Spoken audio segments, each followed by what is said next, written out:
नमस्कार, मैं वंदना शर्मा आपके अपने नए YouTube चैनल पीताम्बर लॉ इंस्टीट्यूट में आपका हार्दिक स्वागत करती हूँ। जैसा कि हम आईपीसी का चैप्टर 3 कर रहे थे, उसके हम पार्ट 1 हम कर चुके हैं। आज हमारा पार्ट 2 है। पहला जो पार्ट क्या था वो हमने सेक्शन 53 से 55 तक कर लिया है।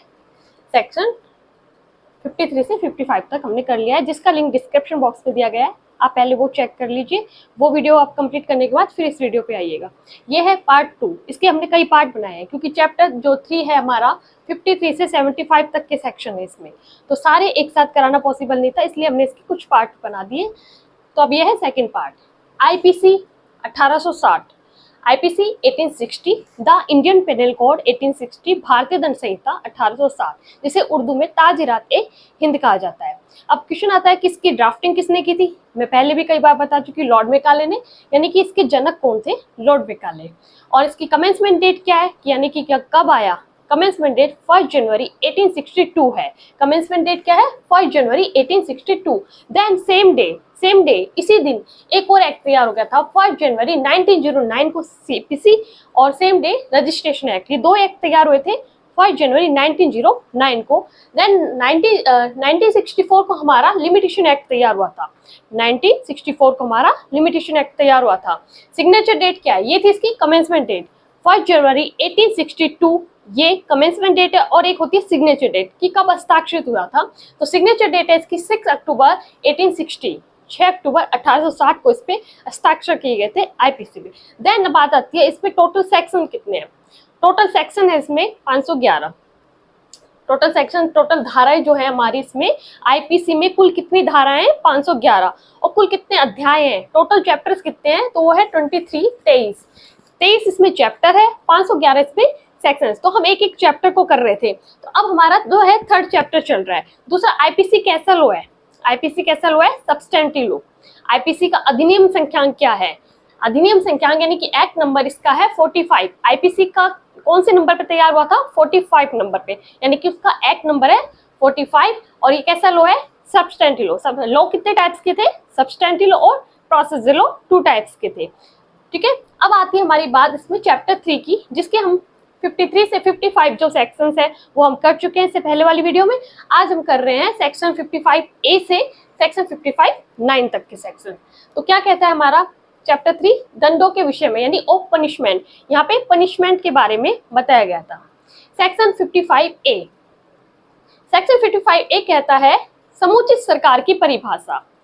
समुचित सरकार की परिभाषा, ये समुचित सरकार अभी कहाँ आया था, पिछले वीडियो में हमने देखा था 54 और 55 सेक्शन में आया था कि मृत्यु दंडादेश का लघुकरण कौन कर सकता है और आजीवन कारावास का लघुकरण कौन कर सकता है, यानी समुचित सरकार। ठीक है, तो यहाँ पे उसकी परिभाषा दी गई है कि क्या है ये समुचित सरकार, यानी definition of appropriate government.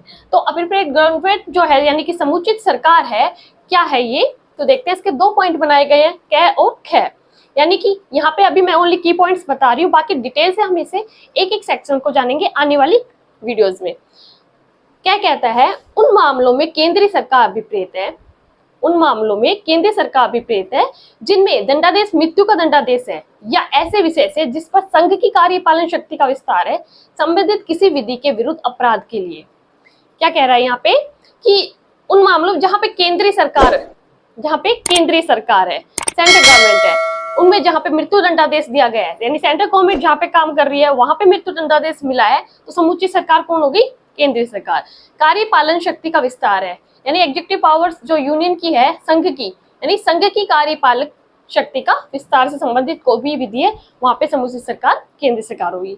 Then ख में क्या कहा गया है, उन मामलों में उस राज्य की सरकार, यानी राज्य जो लेवल पे हमारे जो पनिशमेंट दिया था, तो वहां पे राज्य की सरकार को समुचित सरकार बताया गया है कि उन मामलों में उस राज्य की सरकार जिसके अंदर अपराधी दंडाधिष्ट हुआ है अभिप्रेत है, जहाँ दंडादेश चाहे वो मृत्यु का हो या नहीं हो, ऐसे विषय से जिस पर राज्य की कार्यपालन शक्ति का विस्तार है, संबंधित किसी विधि अपराध के लिए।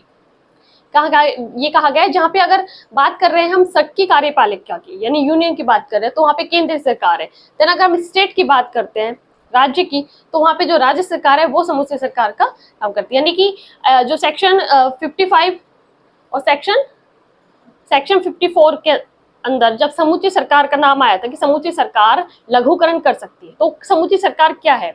तो समूची सरकार जो है केंद्रीय स्तर पर केंद्रीय सरकार और राज्य स्तर पे जो राज्य सरकार है हमारी उसके बारे में, यानी राज्यपाल और राष्ट्रपति के बारे में बात की, जिनको हक होता है वो जो हमारी जो सजा का प्रावधान है उसमें लघुकरण कर सकती है, चेंज कर सकती है। देन आता है सेक्शन 56। सेक्शन 56 को अभी रिपील कर दिया गया है, निश्चित कर दिया गया है, तो इसे पढ़ने की जरूरत अभी हमें नहीं है। देन आता है हमारा सेक्शन 57 यानी धारा 57। धारा 57 क्या कहती है? दंडा विधियों की भिन्न fractions of terms of punishment, यानी दंडा विधियों की भिन्न। यहाँ पे जैसे कि अभी मैंने बताया था कि लघुकरण में एक आया था आजीवन कारावास का लघुकरण, सेक्शन 55 का क्या कह रहा था? आजीवन कारावास का लघुकरण। तो उसमें बताया गया था कि उस सजा में परिवर्तित कर दिया जाता है आजीवन कारावास को, क्या तो किसी भी भांति के कारावास में कर देंगे, कोई भी कारावास, कठिन या सादा कारावास, किसी भी भांति के कारावास में परिवर्तित कर देंगे, या ऐसी जो है 14 वर्ष से अधिक नहीं होनी चाहिए, ऐसे कारावास में जो 14 वर्ष से अधिक नहीं होना चाहिए। तो वही बात की गई है। एक तो बात आ गई कि 14 वर्ष से अधिक नहीं होनी चाहिए आजीवन कारावास। अब यहाँ बात आती है कि जो दंडादेश, जो मृत्यु को आजीवन कारावास का जो दंडादेश है उसकी मतलब गणना की जाए तो कितने साल का होना चाहिए कम से कम? तो वो होता है 20 ईयर्स का, 20 वर्ष के कारावास के तुल्य उसे गिना जाएगा। क्या कह रहा है ये? दंडा विधियों की भिन्नों की गणना करने में आजीवन कारावास को 20 वर्ष के कारावास के तुल्य गिना जाएगा। वैसे तो आजीवन कारावास कहाँ तक होता है? मृत्यु तक, टिल डेथ तक, है ना? मृत्यु तक का आजीवन कारावास होता है। कि आजीवन से ये नहीं होता कि ये 14 साल के लिए या 20 साल के लिए, नहीं, 14 साल का जो बताया गया कि 14 साल से अधिक नहीं होगा, वो मृत्यु दंडादेश का जो लघुकरण होता है सेक्शन 55 में, उसमें सेक्शन 55 में आजीवन कारावास का लघुकरण, वहां पे बताया गया है कि 14 वर्ष से अधिक नहीं दिया जाएगा या किसी भी भांति के कारावास में परिवर्तित कर दिया जाएगा। यहाँ पे जो बात की गई है सेक्शन 57 में, वो की गई है दंडा विधियों की भिन्न, कि आजीवन कारावास कितने साल का हो सकता है गणना के अनुसार। तो दंडा विधि की भिन्नों की गणना के अनुसार आजीवन कारावास 20 वर्ष के कारावास के तुल्य गिना जाएगा। कम से कम 20 वर्ष का कारावास मिला है इस तरीके से। देन अब बात करते हैं सेक्शन 58 की। तो सेक्शन 58 को भी रिपील कर दिया गया है, ये निश्चित हो चुका है, और सेक्शन 59 भी रिपील कर दिया गया है। तो इस पार्ट में हमने सेक्शन 53, ये जो पार्ट चैप्टर है सेक्शन 53 से 75 तक, तो पहले पार्ट में हमने कर लिए थे सेक्शन 53 से 55 तक। ठीक है, अब बात करते हैं तो 55A से 59 तक के हो चुके हैं। नेक्स्ट इसके आगे के हम नेक्स्ट पार्ट में कराएंगे। अगर वीडियो पसंद आया है, अच्छा लगा है, तो प्लीज लाइक कीजिए, शेयर कीजिए। अगर चैनल पे नए हैं, अभी तक चैनल को सब्सक्राइब नहीं किया है, तो प्लीज चैनल को सब्सक्राइब कर लीजिए ताकि आपको आने वाली वीडियोस की नोटिफिकेशन मिल सकेंगे। Okay, thank you.